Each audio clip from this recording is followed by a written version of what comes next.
সুন্দর দেখাচ্ছে আপনাকে। একথা বলবার সাহস জীবনে হলো না। জীবনও তো শেষ হলো প্রায়।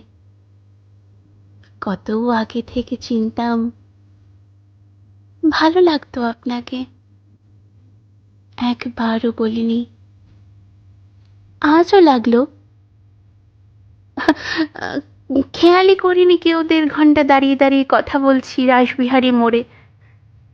বাড়ির লোকের মুখে কতদিন পরে শুনলেন বাড়ির পুরনো ডাকনাম। আপনার অবাক হওয়া, ছেলে মানুষের মতো খুশি হওয়া দেখে ভালো লাগলো। ভালো লাগতো।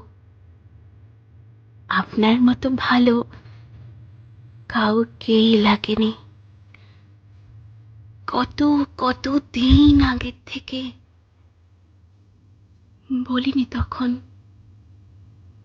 আজ বললাম।